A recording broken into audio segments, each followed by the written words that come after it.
Okay. Over the past 18 years, 133,700 cases of mushroom poisonings have been reported. That's about 7,428 a year. This is worrisome because it's such an easy travesty to avoid if only more people were educated on mushrooms. Although I'm not an expert, I did a lot of research on this deadly fungi to be able to help educate other people and avoid any accidental poisonings. Mushrooms are super interesting creatures and fun to find in the wild, but it's good to be cautious and aware of the different species out there. Today, I'll be talking about the top 3 most deadly mushrooms. There are plenty of deadly mushrooms, but some of the most destructive and lethal ones are the death cap, destroying angel, and the funeral bell. First, let's talk about the death cap, or if you want to call it by its scientific name, Amanita phalloides. The death cap, here's a picture of it. The death cap is the #1 cause of mushroom poisoning throughout the entire world. Although it's originally from Europe, this fungi is highly adaptable and can be found worldwide now.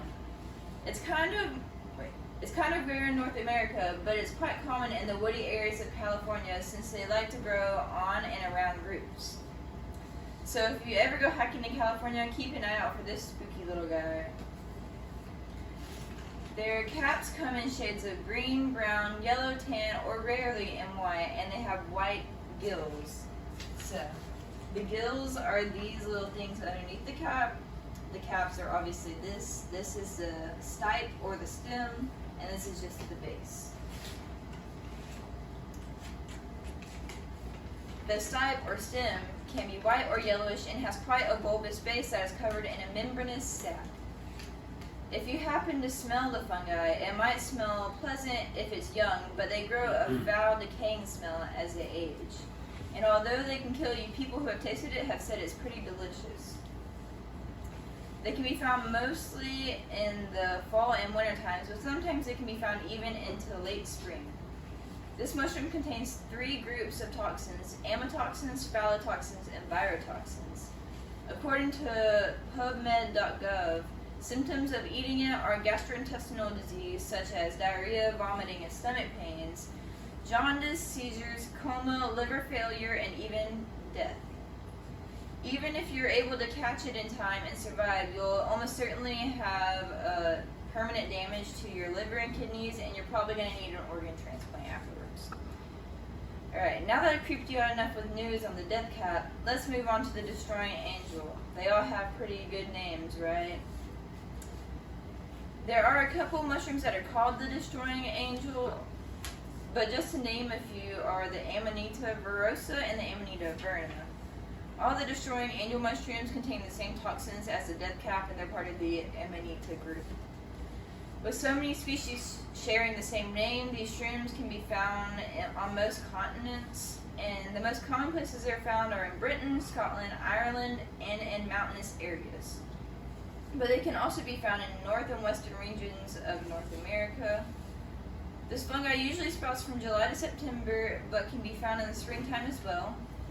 The symptoms are the same as the death cap, but can appear within 5 to 12 hours of consumption, and the symptoms might alleviate after a while, which makes the person who ate them think that they're fine, but in actuality they're starting to get like kidney and liver damage that's like permanent.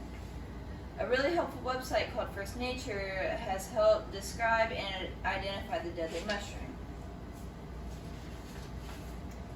This is the destroying angel mushroom. So, the caps are 5 to 10 centimeters in diameter, pure white, and can be egg-shaped, bell-shaped, or sometimes even a little flat. The gills are white and crowded, and the stipes are white, slightly curved, and fibrous. They have a slightly foul odor that could be easily missed on a breezy day, so be careful when you're hiking around smelling mushrooms.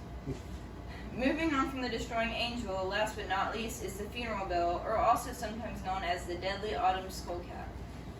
Its scientific name is Gallerina marginata and can be found in Britain, Ireland, Central and Northern Europe, North America, and Asia.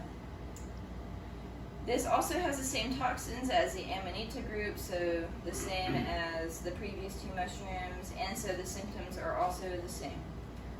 However, much fewer people have died from eating this mushroom, but that's mainly because it's less common and you're not going to see it around as much, especially not as much as the death cap.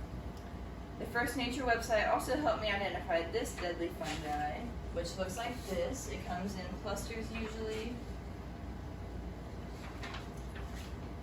They have caps that are 1 to 7 centimeters in diameter and are almost flat.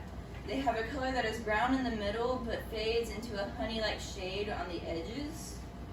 The gills are close together and are a creamy yellow color that turns a rusty brown as they mature.